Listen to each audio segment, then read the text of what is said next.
السلام علیکم ورحمۃ اللہ وبرکاتہ۔ گزشتہ شب تحریک لبیک پاکستان کے سربراہ علامہ خادم حسین رضوی صاحب رضا الہی سے انتقال فرما گئے ہیں۔ انا للہ و انا الیہ راجعون۔ اس دکھ کی گھڑی کے اندر ہم مسلک بریلوی اور تحریک لبیک کے چاہنے والوں کے ساتھ دلی تعزیت کرتے ہیں۔ اللہ رب العزت ان کو صبر جمیل عطا فرمائے۔ خادم حسین رضوی صاحب کی اگر ہم بات کریں تو انہوں نے اپنے سیاسی سفر کا آغاز تحریک لبیک پاکستان سے کیا، جو کہ 1 اگست 2015 کے اندر قائم ہوئی۔ تحریک لبیک پاکستان جس موٹیو پہ قائم ہوئی وہ تھی تحفظ ناموس رسالت صلی اللہ علیہ وآلہ وسلم، جو کہ ممتاز قادری شہید رحمۃ اللہ علیہ کی پھانسی کے بعد وجود میں آئی، اور اس سارے سلسلے کے اندر انہوں نے حکومت وقت کو للکارتے رہے۔ 2017 جب نواز شریف حکومت نے ناموس رسالت کے قوانین کے ساتھ چھیڑ چھاڑ کی، اس سارے معاملے کے اندر بھی تحریک لبیک ایکٹیو رہی اور حکومت وقت کے خلاف فیض آباد اسلام آباد کے اندر دھرنا دیا۔ یہ دھرنا اتنا کہ مؤثر تھا کہ اس دھرنے کے اثرات ملک بھر میں دیکھے گئے۔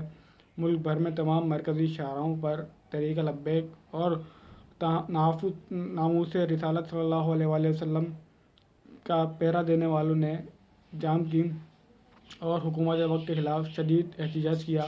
اس سارے معاملے کے اندر ہڑتالیں بھی لوگوں نے دیکھی۔ ساتھ ہی گزشتہ دنوں جب فرانس کے سفیر کو نکالنے کا معاملہ عمران خان حکومت نہیں کر رہی تھی، اس سلسلے کے اندر بھی فیض آباد کے اندر تحریک لبیک نے دھرنا دیا، اور اس دھرنے کے اندر ایک انتہائی اہم بات منظر عام پائی۔ خادم حسین رضوی صاحب نے دھرنے کے اندر فرمایا کہ اگر ہمارے مطالبات مانے نہیں گئے تو ہم ان عناصروں کے نام بتا دیں گے جنہوں نے ہمیں 2017 کے اندر فیض آباد دھرنا دلوایا تھا۔ ساتھ ہی اس سارے معاملے کے بعد یہ تاثر جا رہا ہے کہ یہ خادم حسین رضوی صاحب کا ایک فل پروف پولیٹیکل مرڈر ہے، لیکن یہ تو اداروں کو طے کرنا ہے کہ آیا کہ یہ پولیٹیکل مرڈر ہے یا پھر یہ ان کی طبعی موت۔ ساتھ ہی اس سارے معاملے کے اندر جو ہے حکومت وقت نے ان سے معاہدہ کیا اور اس میں وہ چلے گئے، لیکن عمران خان حکومت نے چونکہ فرانس کے ہونے والی حالیہ گستاخیوں کے اوپر ایک بھرپور مؤثر جواب نہیں دیا، بس ایک رسمی مذمت کرنے پر استفادہ کیا۔ اس سارے معاملے کے اندر یہ دھرنا دیا گیا۔ اس دھرنے کی جو نکات منظر عام پا ہے، جو انہوں نے باتیں کی آخری تحریک لبیک کے سربراہ نے فیض آباد کے اندر، وہ یہ تھی کہ ریاست کو للکارتے ہوئے انہوں نے کہا کہ بھارت تمہارے مظاہروں سے نہیں بلکہ میرے بیانات سے ڈرتا ہے۔ اس سلسلے کے اندر انہوں نے بھارت کو بھی آڑے ہاتھوں لیا اور بابری مسجد کے حوالے سے بھی انہوں نے شدید تنقید کا نشانہ بنایا۔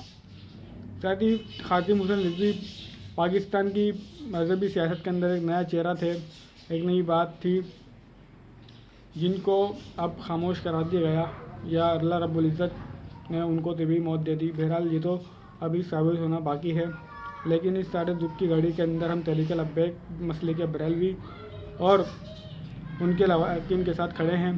خادم حسین رضوی کی جو بات ہے ختم ناموس رسالت اور ناموس رسالت صلی اللہ علیہ وآلہ وسلم کی، یہی وجہ ہے کہ تمام مکاتب فکر ان کو بہت پسند کرتے تھے۔ ساتھ ہی اگر ہم ان کی علمی قابلیت کے بارے میں بات کریں تو آپ شیخ الحدیث بھی تھے۔ آپ نے جامعہ رضویہ لاہور سے اپنی ابتدائی تعلیم حاصل کی اور حافظ قرآن بھی آپ کو مانا جاتا ہے۔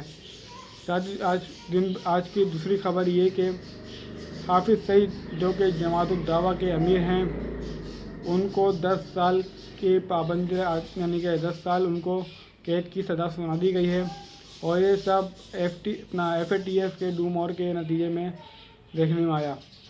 آج کی ویڈیو کا اختتام تحریک لبیک کے کارکنان، خادم حسین رضوی کے لواحقین اور مسلک مکتبہ فکر بریلوی کے ساتھ اظہار تعزیت کے ساتھ اختتام پذیر کرتے ہیں۔ اللہ عز و جل سے دعا ہے تمام لواحقین اور تمام تحریک لبیک کے چاہنے والوں کو صبر جمیل عطا فرمائے۔ اللہ حافظ ناظر، السلام علیکم ورحمۃ اللہ وبرکاتہ۔